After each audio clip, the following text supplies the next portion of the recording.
Hi, I'm Rob Vanstone, and welcome to a what we consider to be a timely edition of the Rider Rumblings podcast. I am here. I was going to say bright and early, but I'm not bright, but it is early. Didn't get much sleep last night, so I sound like like a mess. But I'm here with Murray McCormick, who is going to have to save the day. Murr,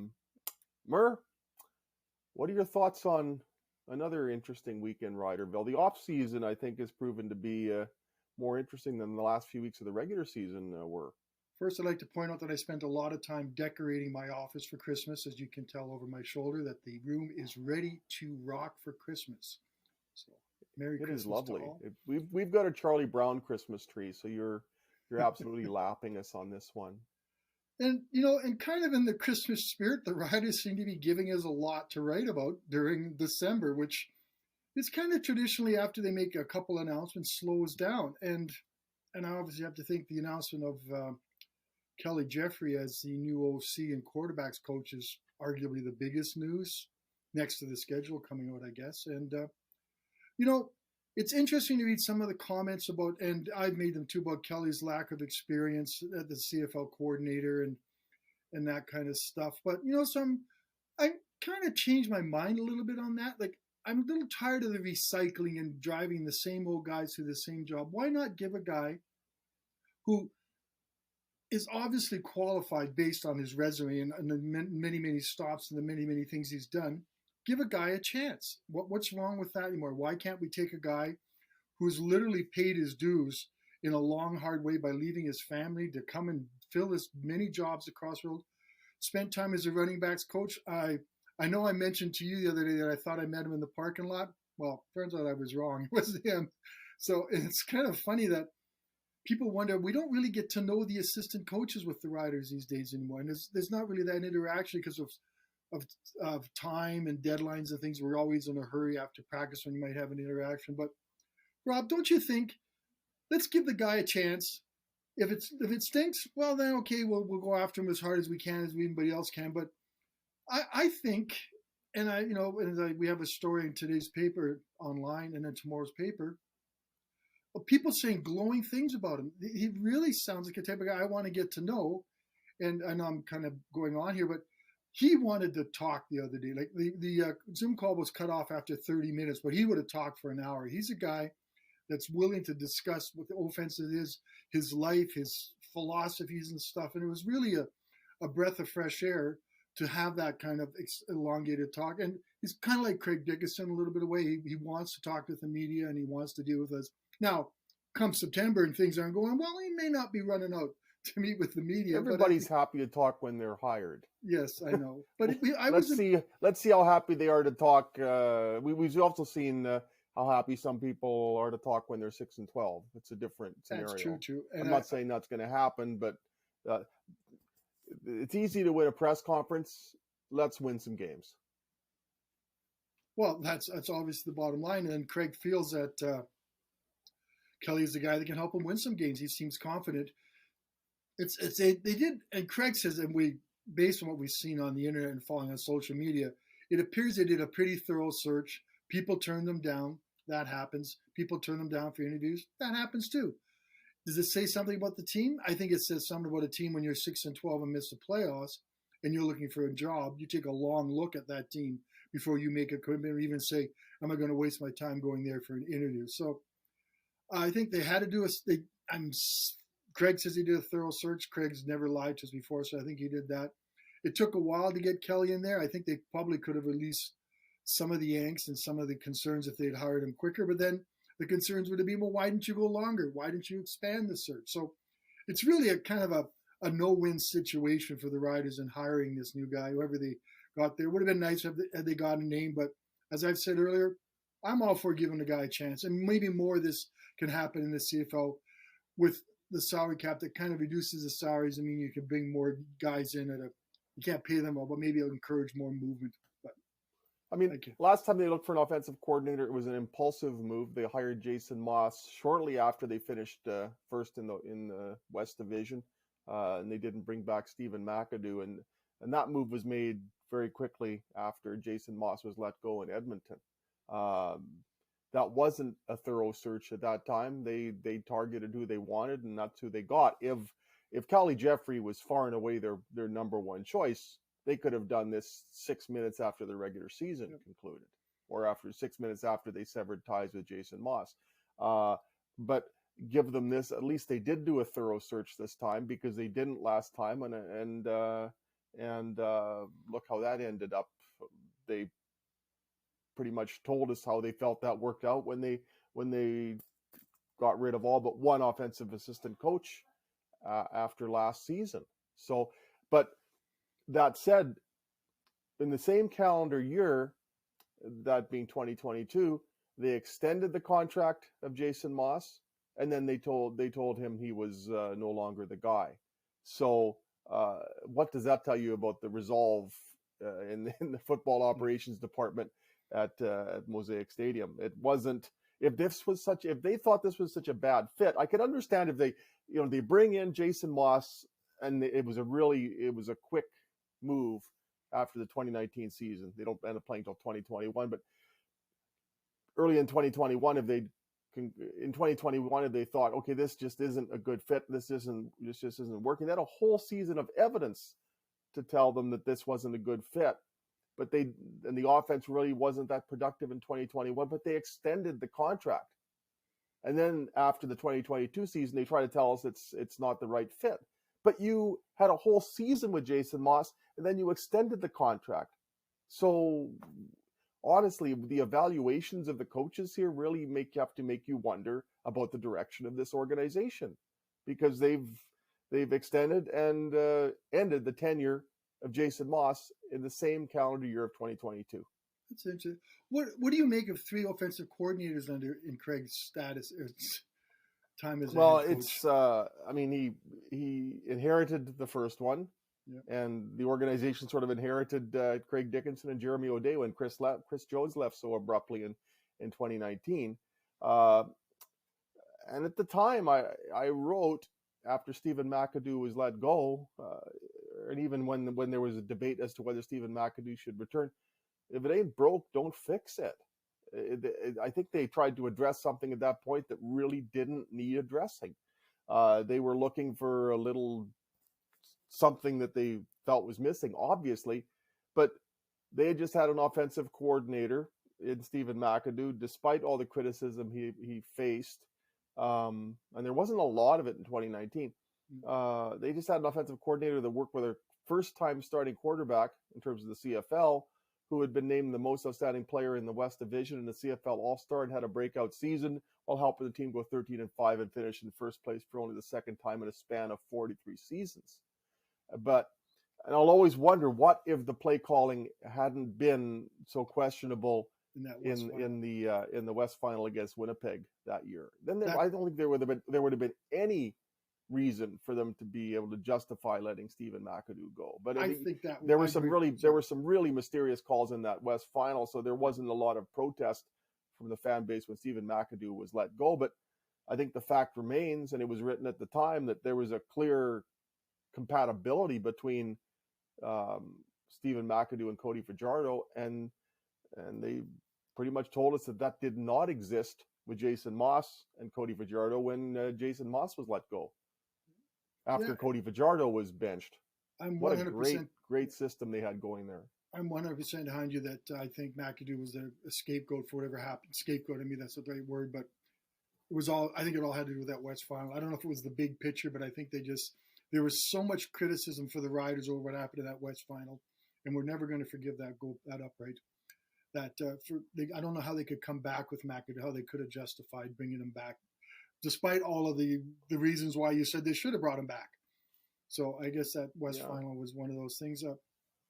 It's funny that I always got an impression, I think Cody got along better with Jason than we think, but just by the end, I think it was more of a Craig Dickinson decision to get, he was looking for a spark, which I still disagree with. The vet day is still going to go down as probably one of the quotes of my life on the beat. Guy comes back from a bye week and gets a vet day. I still scratch my head. At some point, I mean, honestly, they tell us that Cody Fajardo was taking a vet day, and then look how that turned out. And now they're talking about how they want to smooth things over with Cody, and that he's still part of they're still considering him. And Kelly Jeffrey says something about, and I'm trying to remember the precise phrasing, but that they feel they can win a Grey Cup with Cody Fajardo. Can we stop with this, please? And I'm not saying this disparagingly toward Cody Fajardo, but after, what's the saying? Talk is cheap and money buys whiskey. With 2 games left in the regular season last year, facing a must-win game against the Calgary Stampeders, and without a widespread public clamor for the Rough Riders to make a quarterbacking change. And it doesn't take much to spark a quarterback controversy around here and a lobby for the demotion of the starting quarterback. Yet at that time, there wasn't even a spark, to borrow their term, of a discussion about whether Cody Fajardo should be benched. Yet the Rough Riders went over and above, I think, what anybody anticipated, and in the face of logic, decided that at that point that they were going to sit down Cody Fajardo in place of somebody who had never started a CFL game before, with a must-win home game looming. So they can say all they want right now, but you cannot put that toothpaste back in the tube. You can say all the nice things you want about Cody Fajardo, but what they did with 2 games left in the regular season trumps all. They cannot. I don't think they can. If they were to reverse course now and bring back Cody Fajardo, I think that would be a tough sell, and I think that would make them look even more. What's the word I'm looking for? It would just look even sillier than it did with 2 weeks left in the regular season when they made that move just right out of the blue. So can we please stop with this? I think I have absolute endless admiration for Cody Fajardo, and I think they shouldn't have handled it as they did. And I think there's every case, there's a very compelling case to be made under different circumstances to bring Cody Fajardo back. You rebuild the offensive line. You bring in some receivers who could actually run the 40-yard dash faster than you and I can, and maybe you tweak the scheme a little bit. That would logically be a sound course of action. But with 2 weeks left in the regular season, they basically said, we're done with Cody Fajardo. So how do you put that toothpaste back in the tube right now? You can't. Please stop trying to sell us this. It's just absolute nonsense. And I need some blood pressure medication after that. Was one. A good one. I like that. Honestly, can we just stop with this?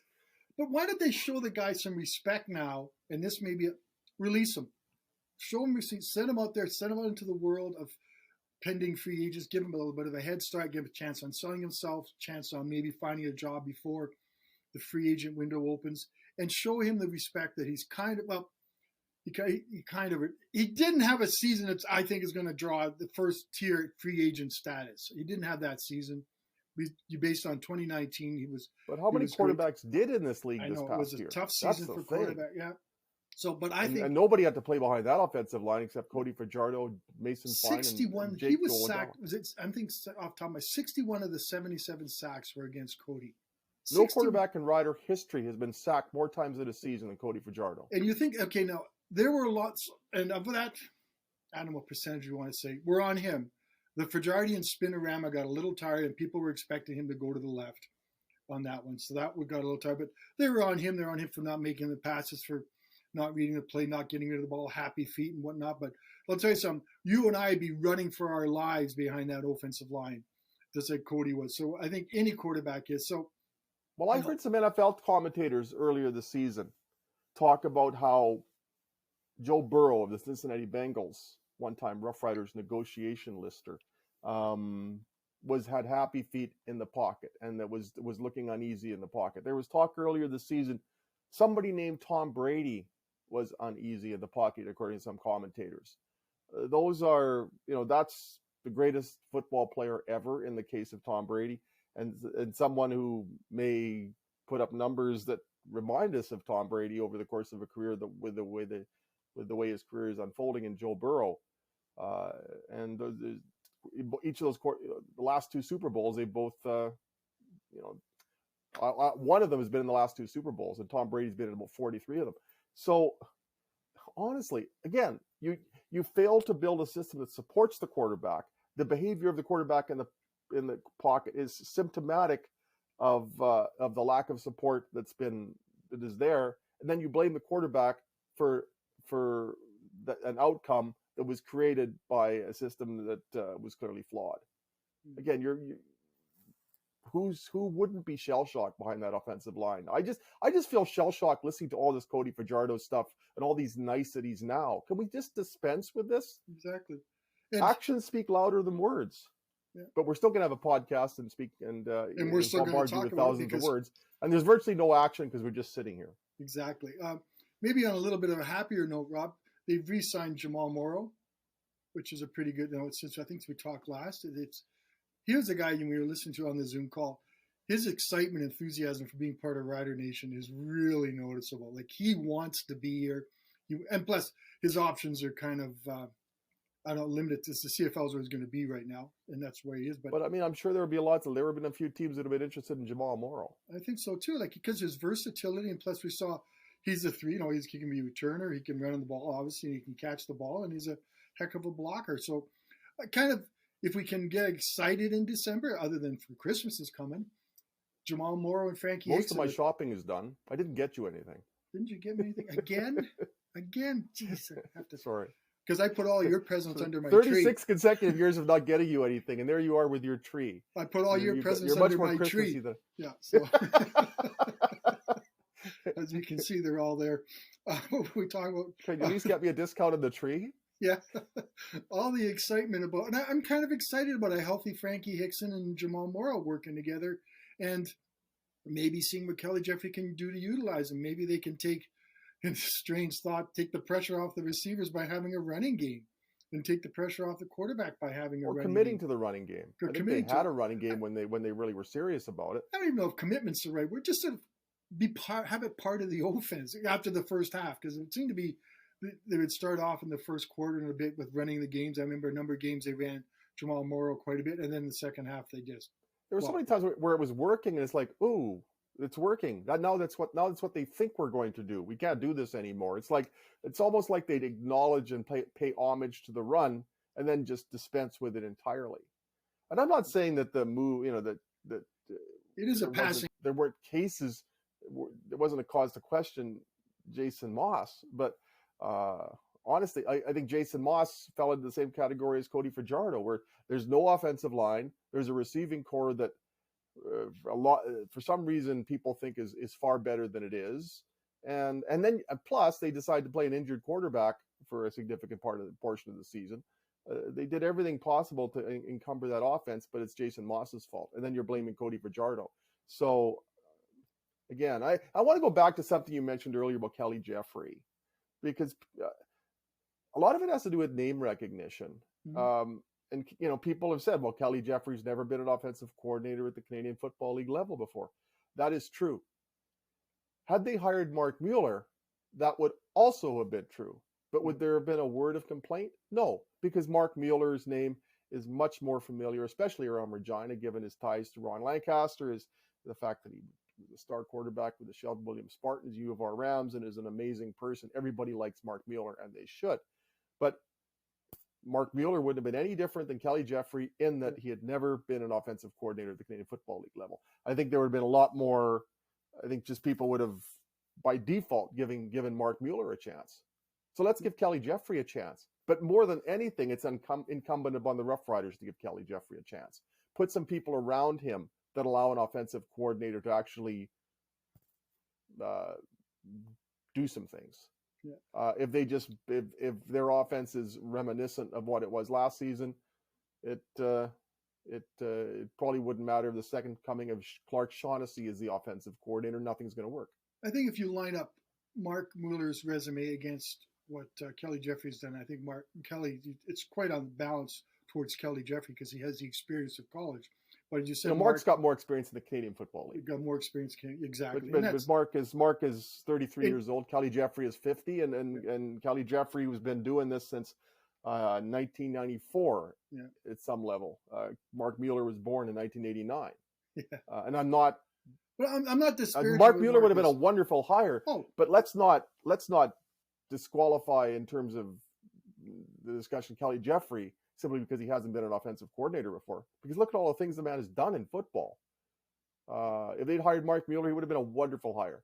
But I'm not. I think you can look at Mark Mueller's resume and say, well, based upon if we're saying that is positions him to be a very successful offensive coordinator, and I have no doubt that he will be. I don't think you can say, well, Kelly Jeffrey won't be, simply because he doesn't have the same experience in the Canadian Football League. Because look at the wealth of football experience, and that is to me is impressive. But I think if you listen to what Kelly Jeffrey had to say, there's so much substance behind his words, and there's so many things I think people wanted to hear. Yeah. Now let's see how it plays out beginning June 11th. Rob, do you think they can go? And this is kind of with an inexperienced quarterback as their starter. And I'm not saying Mason Fine and Jake Delagala have earned that, right? But can they go find someone in the egg list and say, we're going to ride this? Or Levi Lewis? Can they go with a guy who doesn't have any experience and maybe off their neg list, who's been, because they're just names, and they released 10 neg list guys, and I have to admit I've forgotten the names of the quarterbacks already. So how could you forget Will Rogers? Yeah, he's a good one. So could they maybe say, we're going to go with an inexperienced guy and kind of build a quarterback and get this guy from here? Or do you think, if they had, you're right. Yep. If they had more than 1 year left in their contracts, it could absolutely do that. Mm-hmm. But they've got to win next year, and I don't think they can. If you're looking at it from a self-preservation standpoint, and if you're looking from the standpoint too that after a dreadful season last year, they've got to restore the faith of Rough Rider fans. I'm not sure that that it's time for an apprentice quarterback. If the contractual structure was different and there were 2 or 3 years left on the contracts of Craig Dickinson, Jeremy O'Day, Kelly Jeffrey, but there's the imperative of winning, and there's the imperative of atoning for 2022. So, and Craig Dickinson has said that they plan to bring in a veteran. There may be several veterans. Yeah. So I think that would preclude them from handing the keys to Mason Fine, Jake Dolegala, or whoever the case may be. If there had been more productivity after if Mason Fine had in fact injected the spark that they were craving into the offense, absolutely. But Mason Fine fell victim to the same thing that Cody Fajardo fell victim. Ineptitude everywhere around him. So that situation wasn't fair to Mason Fine, but it wasn't fair to Cody Fajardo either. I'm going to take a bit of a tangent. I was thinking, which is scary. Oh no! And I asked Craig this question. Do you have a breaking news tag we can apply to that? Yes. Was there more pressure on last year on the Riders to get to the home team Grey Cup, or is there more pressure on this year when they have to rebound from a season? Now, that's a really good question. Now, Craig kind of says he's just calling I'm going to steal that for a column and give you no credit for it. He gave me a present. Craig says it was more of a fresh start. He didn't really kind of answer it. In my mind, I'm thinking there's way more pressure on them this year in 2023. Like they get to their goal to get to the Grey Cup is the goal every year is to get to the Grey Cup. So just because it's in Regina doesn't necessarily make it different. It just adds a little more focus on that. This year, Craig and Jeremy are playing. I really think it's for their jobs. I really do. I think they've got to show some sort of improvement on this team, or that 1 year contract is going to come back to bite them. So I think basically they've got about 6 or 7 games. If they don't get off to a good start, kaboom. Yeah. The whole and Kyle Walter's contract in Winnipeg is to expire after the 2023 season. And they didn't renew that, which is a real head scratcher. So they brought back Michael O'Shea as a head coach, but Wade Miller danced all around the Kyle Walter's question. So I'm not sure if I'm the first to float this, but if this doesn't, if this goes off the rails again, the timing is very advantageous for the Rough Riders and for Kyle Walters. I also think they have a schedule that might be advantageous to them too. The schedule came out yesterday. I know that kind of leads us into that, which you and I go back to I remember when the schedule come out in March. And, and I still tell this story. I remember my oldest daughter. Games tomorrow night. Can you be here? Yeah. My oldest daughter was getting married that summer. Once I can't remember the year because I don't remember those things anyway. Oh, she'd better not watch this podcast. Oh my goodness. So anyway, she wants. You are there's not going to be any. There's going to be one fewer present than you thought under your mini tree after you could not remember that vital detail. I know. I'm trying to create some McCormick family discord here. Anyway, she wanted to get, because you have to. And when I learned, and I maybe things have changed a little bit in the 10 years since we've been married or that plus, but you have to book halls. So to book halls in Saskatchewan summer, you have to do it early before COVID hit, and there was always this. So she wanted to book. So she took a chance in February and booked her hall in Pence. Well, the schedule still hasn't been out for 6 weeks. I get asked about the schedule regularly. When's the schedule coming out? Finally comes out in March, and all Megan could do, there's a Rider game that day, an Edmonton game. I remember that. And so I missed a game. You're going to miss a game for a wedding, obviously. But now December comes out. People can actually plan their lives. They can look at this schedule and go, yeah. And say, oh, yeah, okay, no, this is when the Riders play the games and when they're going to go, and this is the bye weeks, and this is that stuff. So can we give kudos to, I think it's the second or maybe the third year. They've moved it up for a number of years now, but the last 2 years, they've really put that on fast forward. That's been tremendous. So that's kudos to the league and to the teams, because I bet it's not easy doing a schedule. Like even if you throw Toronto in there, and you have other stadium issues, you have travel, you have expenses, and it takes, I think, to get out the schedule. And unlike the All-Star miss, they got it right on the first try, so that's a good thing that they have.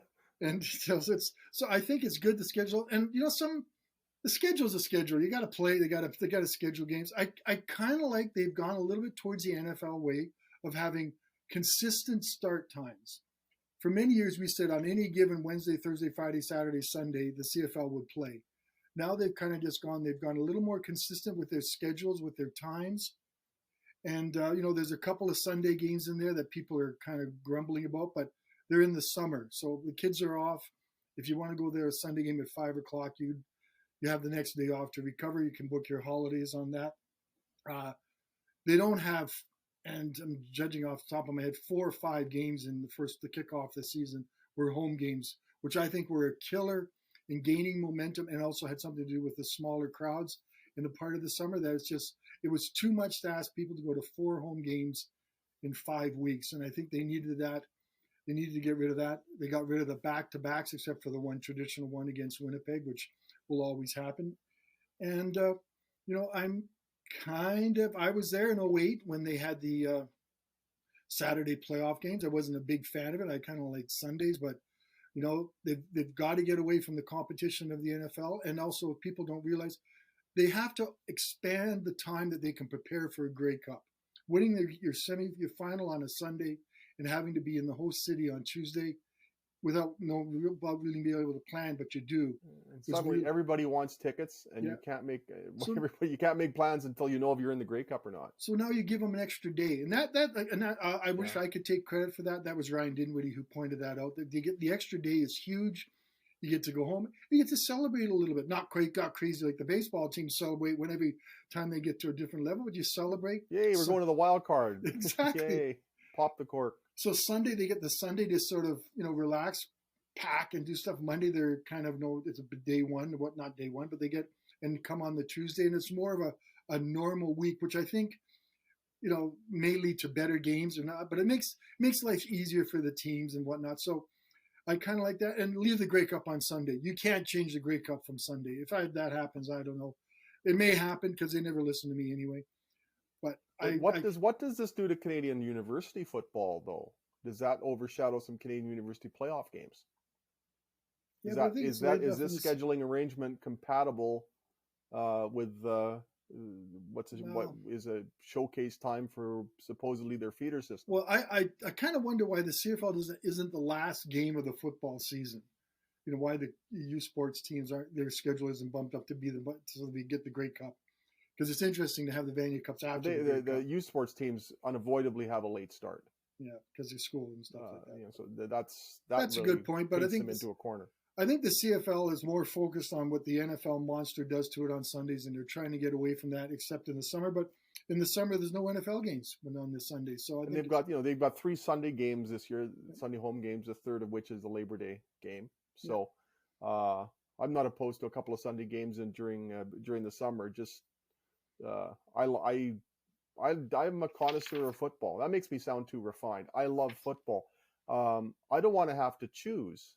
I want to OD on the CFL and I want to OD on the NFL. And I generally haven't liked situations where I'm forced to choose because I just want to, I love them both. I want to enjoy them both. Exactly. So, this weekend is a pig out. There's an absolute, like, I think 3 games on Saturday. Yeah, it's, and then I don't anticipate getting a ton of exercise this week. And then the Pats are at home to Saskatoon on Saturday too at 7 p.m. So, yeah, the one thing that bugs me with the schedule, is that every team doesn't play in every stadium. Exactly. I don't know why in a 9-team league you can't see every team. This was pointed out on the Sports Cage the other day. I don't take credit for this, but suppose that Bo Levi Mitchell signs with the Hamilton Tiger Cats. Where doesn't Hamilton play this year? Calgary. Mm-hmm. Like, come on. Seriously.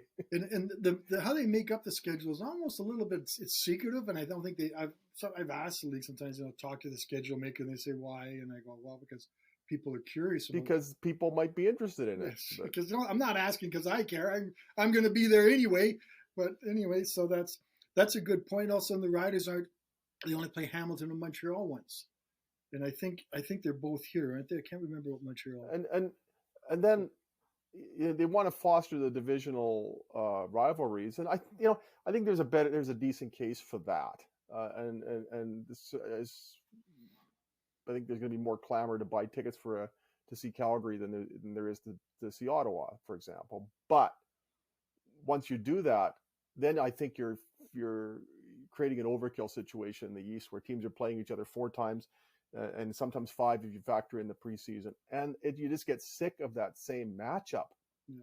I mean, Toronto Hamilton. How many times do we see Toronto Hamilton in a row? Well, didn't they play like 15 weeks in a row last year? I think Toronto and Hamilton. For variety, Hamilton will now visit Toronto, and just honestly, I think you're almost overdoing it, and I don't think you want a situation like it in the NHL where I don't think they play up the Battle of Alberta enough, but. I think it's just after a while, I think some of the intrigue disappears when it's just, okay, it's Hamilton, Toronto again this week. Like I think you're going to that well a few too many times. You can criticize a lot of the schedule. The fact that the Argos have a bye week in the first week of the season is head scratching and I think a bit of a travesty. You're defending Grey Cup champions, thrilling game, relive the Grey Cup Festival, pound it out, make this your curtain raiser, the big moment, and they have a bye week in the first week. Now, bye weeks are interesting. You got to fit them in. The Riders are going to have a bye week on the last week of the season, which I think they've done before because I seem to remember, and it might be recently, Rob, that they had a bye week at the end of the season or close to it, or maybe they just. So I just think the league kind of dropped the ball literally on that one with the Argos not opening. But there may be a reason. There may be BMO's got a soccer game or something there that, they don't get a lot of dates there. And I know the failing because once upon a time I didn't get a lot of dates either. Yeah. But to me, isn't it automatic that your season opener, not only for the Argonauts but for the entire league, is Toronto Argonauts versus Winnipeg Blue Bombers? Grey Cup rematch after this game goes down to the wire. Yet I'm just looking at the schedule now. Those teams don't play each other until September 29th. Toronto at Winnipeg, yeah. And so I mean, how do you? And if I'm misreading this, I apologize. But it looks to me like Toronto and Winnipeg only play each other once this year. So you don't have that. What would have been a really compelling matchup, and in a tough market?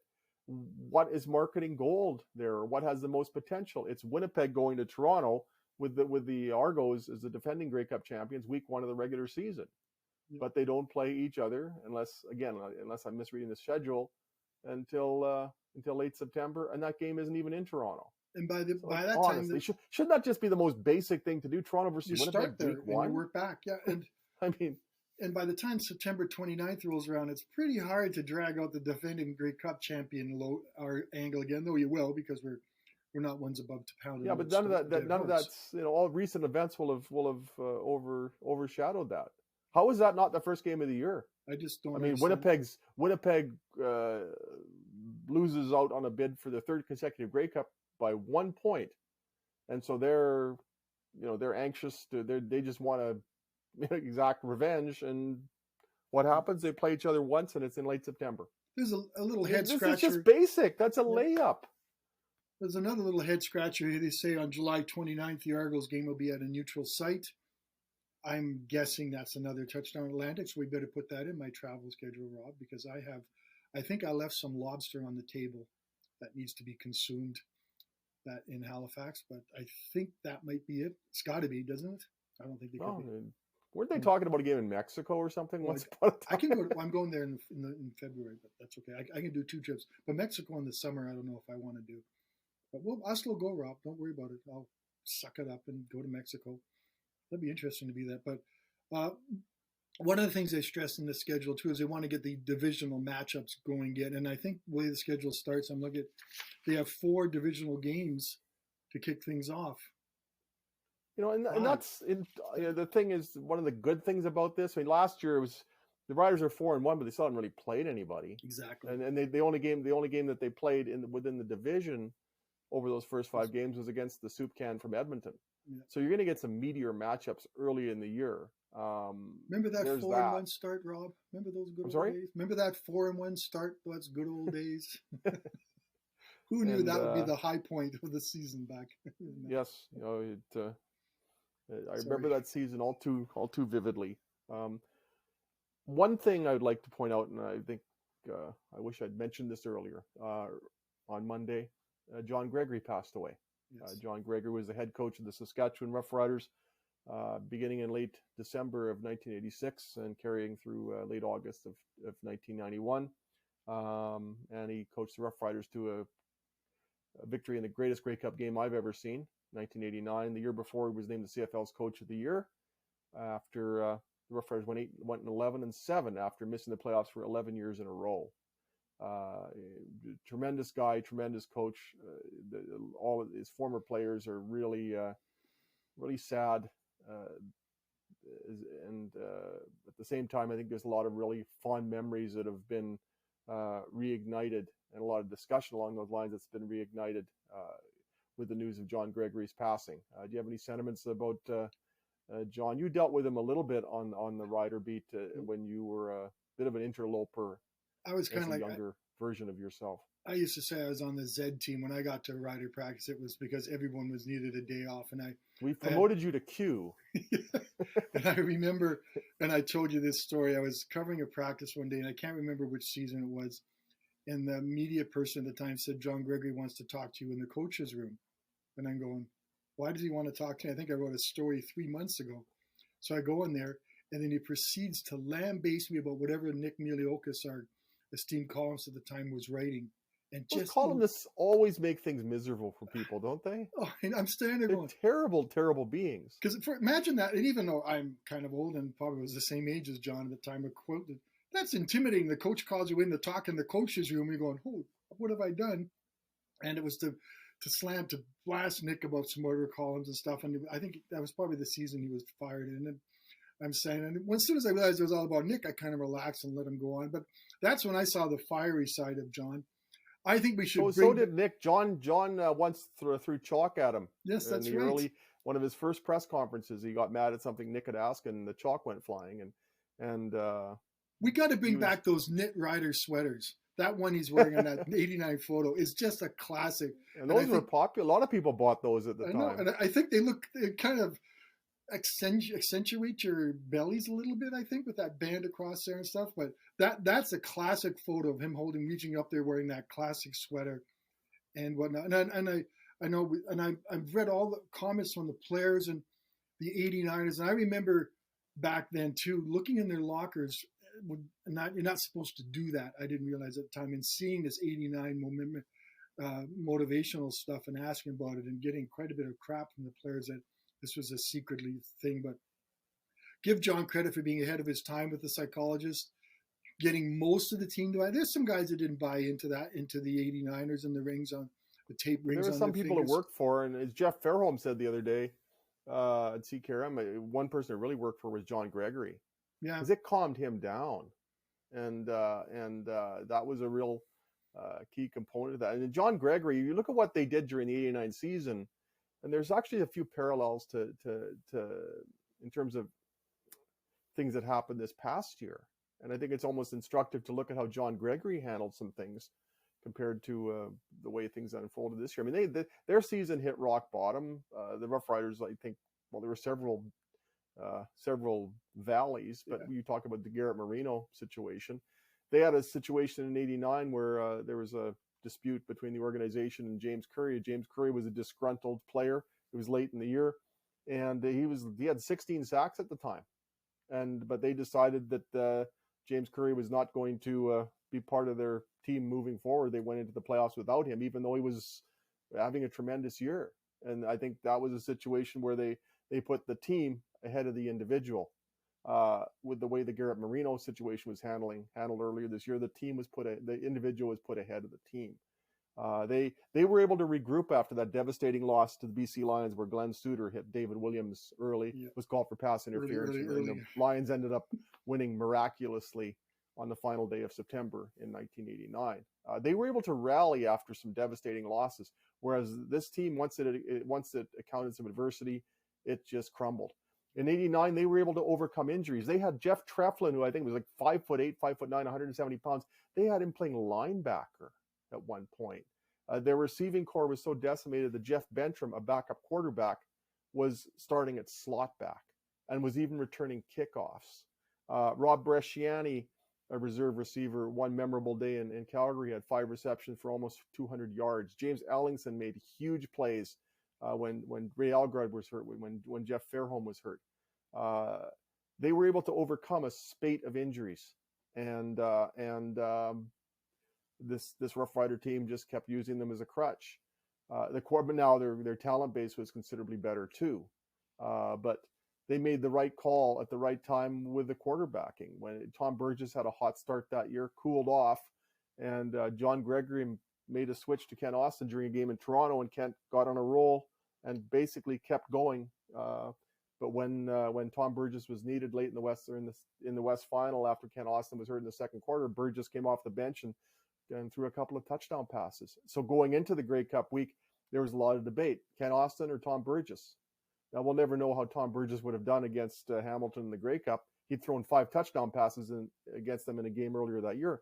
But the wisdom of John Gregory was validated when Kent Austin threw for 474 yards and 3 touchdowns. And then the next year, Tom Burgess won a Grey Cup in Winnipeg. Yeah. So, but there were a lot of difficult situations that year that John Gregory faced. It wasn't a joyride by any stretch of the imagination. It was a 9-9 team that faced a lot of adversity.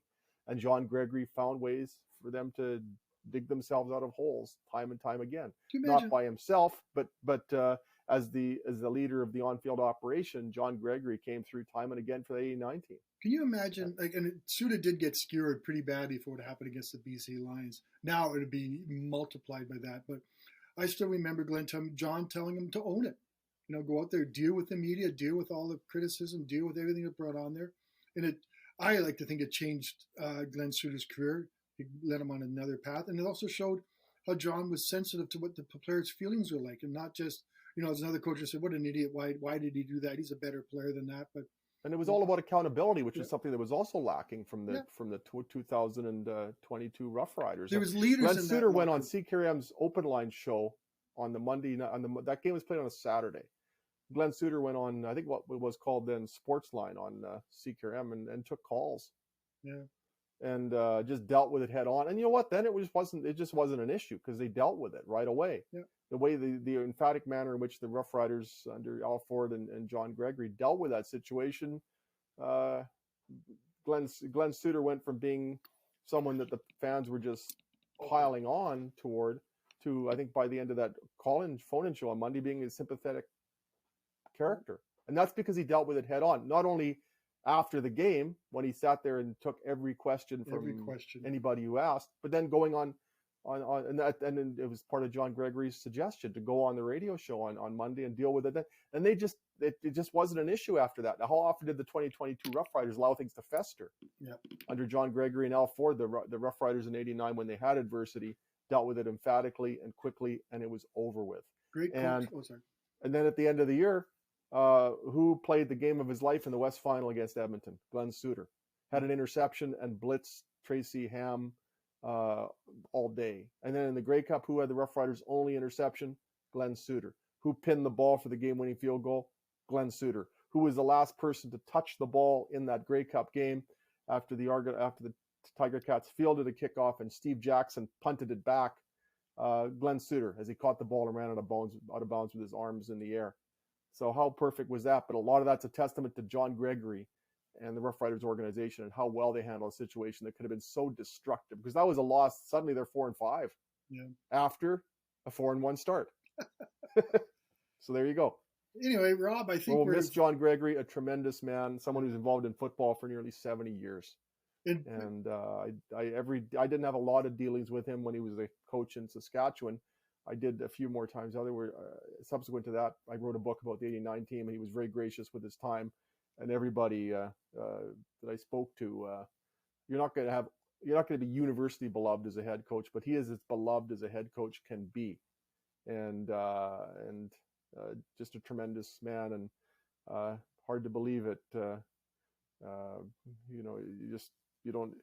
remember John Gregory being hired. It's hard to believe we're sitting here now talking about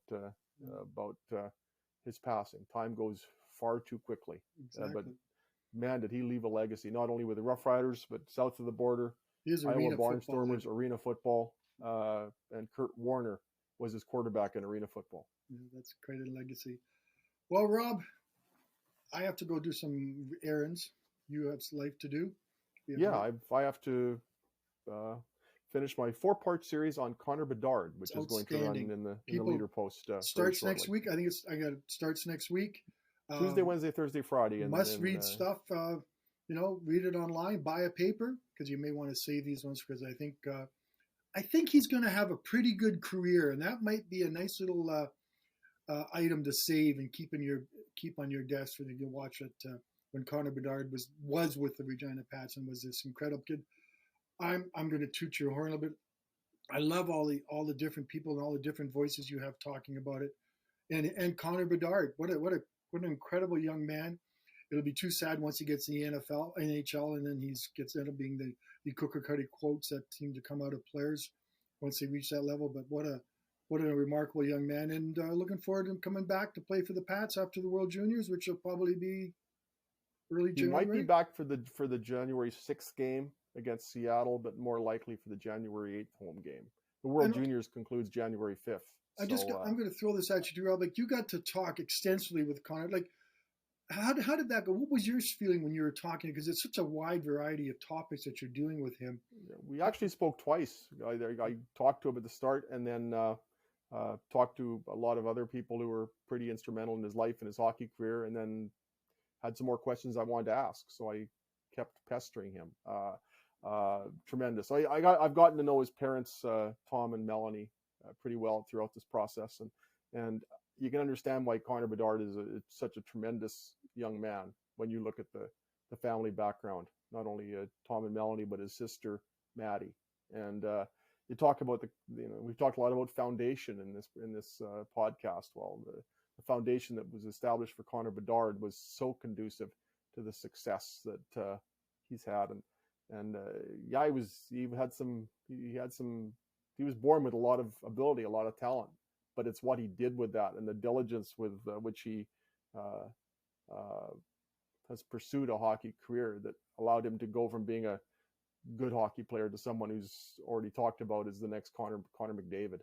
But you can really understand why once you dig into this story, and I hope that the series on him gives people a little bit better understanding as to how someone becomes this tremendous, not only as a hockey player, but as a young man.